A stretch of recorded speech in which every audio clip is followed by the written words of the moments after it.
अगर हम बात कर लें कि देखिए डीजल, तो दक्षिण अमेरिका में क्या पाता है, वेनेजुला। वेनेजुला कहाँ पाया जाता है, दक्षिण अमेरिका में पाया जाता है। पेट्रोल देखिए हल्का होता है, डीजल क्या होता है, भारी होता है। पेट्रोल हल्का होता है, डीजल भारी होता है। तो डीजल भारी होता है कहने का मतलब, तो डीजल में कार्बन की मात्रा ज़्यादा होगी। तो देखिए पेट्रोल हल्का होता तो इसमें देखिए मात्रा कितनी होती, पेट्रोल हल्का होता तो इसमें कार्बन की मात्रा कम होती है। पेट्रोल हल्का होता तो कार्बन की मात्रा कम होती है, जो कार्बन की मात्रा कम होती है तो सल्फर कम होगा, जब सल्फर कम होगा तो प्रदूषण कम होगा। तो अगर मालूम करें कि C5 से C10 इसमें पेट्रोल में होता है, लेकिन बात करें कि डीजल की, डीजल बोले तो भारी होता है, भारी बोले तो सल्फर ज़्यादा होगा, सल्फर ज़्यादा बोले तो प्रदूषण ज़्यादा होगा, तो है ना। तो डीजल में प्रदूषण ज़्यादा होता है। अगर बात कर लें तो डीजल में कितना होता है, तो डीजल में कार्बन की मात्रा कितनी होती है, C16 से C20 तक होता है। पेट्रोल की अपेक्षा डीजल में सल्फर की मात्रा अधिक होती है, इसलिए डीजल अधिक प्रदूषण कारक है।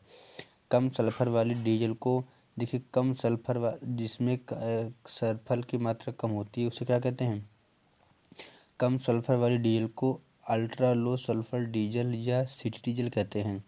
कम सल्फर वाली डीजल को अल्ट्रा लो सल्फर डीजल या सिटी डीजल कहते हैं। यह डीजल का शुद्धतम रूप होता है।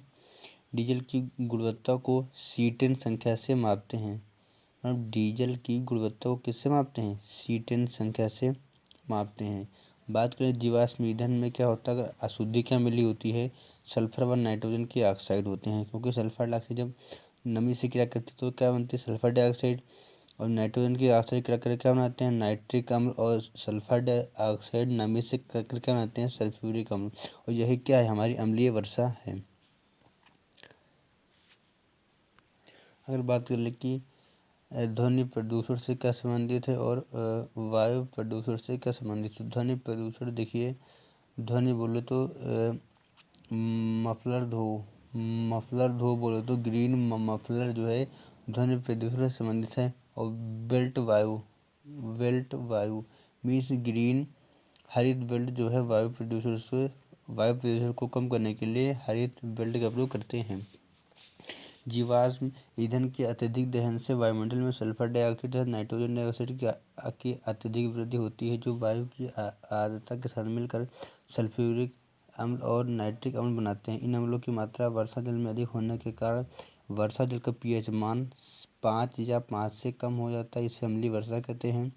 जर्मनी में देखिए, जर्मनी में क्या है, ब्लैक फॉरेस्ट एक पर्वत होता है। अम्लीय वर्षा से जंगलों का विनाश, मृदा की उर्वरा शक्ति का नाश और जैव विविधता का विनाश, पर्यावरण की क्षति एवं इमारतों को नुकसान हो सकता है। देखिए मृदा की 3 लेयर होती है, सबसे ऊपर जो होती है ये अधिक उपजाऊ होती है, नीचे नीचे नहीं और नीचे में बनती है ना। तो मृदा को अगर देखिए हम उपयोग की दृष्टि से देखें, मृदा को उपयोग की दृष्टि से देखें तो हमारी अब मतलब चाल चलन में आने लगेगा है, मतलब उपयोग अब होने लगा। तो इसलिए मृदा को क्या कहेंगे, नव्य करड़ी। लेकिन अगर निर्माण की दृष्टि से देखें तो ये क्या है, अनव्य करड़ी। अगर उपयोग की दृष्टि से देखें तो क्या है, नया नया बोल तो नव्य करड़ी। और निर्माण की दृष्टि से क्या है, अनव्य करड़ी। अम्लीय वर्षा से मृदा प्रदूषण, जल प्रदूषण भी हो सकता है, इसलिए मृदा की उर्वरा शक्ति का विनाश होता है। मृदा उपयोग के आधार पर नव्य करड़ी संसाधन में, जबकि निर्माण के आधार पर अनव्य करड़ी संसाधन में वर्गीकृत किया जाता है।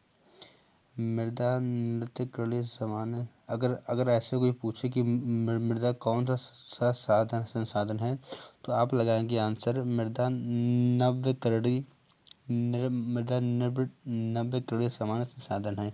अब बात करें कि बायोडीजल क्या होता है, तो बायोडीजल एक नव्यकरणीय ऊर्जा स्रोत है। इसे हरित ग्रीन डीजल भी कहते हैं। बात करें कि बायोडीजल क्या है, तो बायोडीजल एक नया नया मतलब अब यूज होने लगा, तो इसलिए कहेंगे बायोडीजल एक नव्यकरणीय ऊर्जा स्रोत है। इस बायोडीजल को क्या कहते हैं, हम हरित ग्रीन डीजल भी कहते हैं। मीन्स बायोडीजल को हम ग्रीन डीजल या हरित डीजल भी कहते हैं, क्योंकि इसमें कोई पौधा होता है वो प्रकाश संश्लेषण होता है, जितनी कार्बन की मात्रा लेकर वह बड़ा वृद्धि होती है उतना ही वो अवशोषित करते हुए बायोडीजल को बना देता है, इसलिए कोई उसका नुकसान पर्यावरण में नहीं होता है। अगर बात कर ले कि बायोडीजल का निर्माण किससे होता है, तो बायोडीजल का निर्माण कैनोला, जेट्रोफा।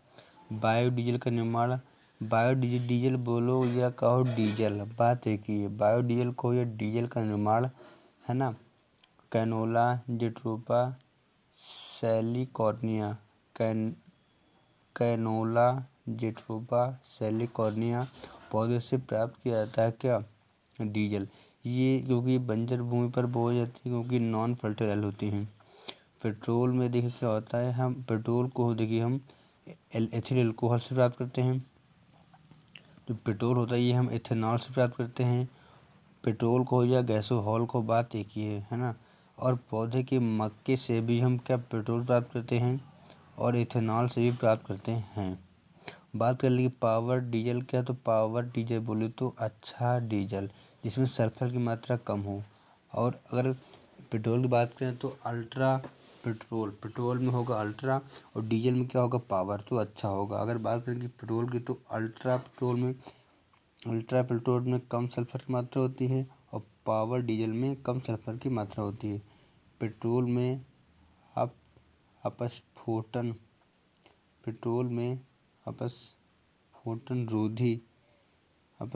रोधी के रूप में टेट्राएथिलेट TEL, बेंजीन टाल्विन जाइलिन BTX का प्रयोग किया जाता है। ये ध्यान रखना आपको कि पेट्रोल में हम अपस्फोटन रोधी के रूप में हम टेट्राएथिलेट या TEL और BTX बीस बेंजीन, टी से टाल्विन, एक्स से जाइलिन, TEL और BTX का प्रयोग करते हैं। पेट्रोल में अपस्फोटन रोधी के रूप में टेट्राएथिलेट और बेंजीन टाल्विन जाइलिन या BTX का प्रयोग किया जाता है, क्योंकि कम ज्वलनशील जहाँ पर होने से वहाँ करने के लिए चलते हैं। ब्रेंट क्रूड ऑयल क्या होता है, दाम का निर्धारण इसी से होता है। मतलब जो पेट्रोल का जो दाम होता है निर्धारण किससे करते हैं, ब्रेंट क्रूड ऑयल से दाम का निर्धारण इसी से होता है। इसका उत्पादन मुख्य रूप से उत्तरी पश्चिमी यूरोप में किया जाता है। इसमें लगभग 0.37% सल्फर होता है।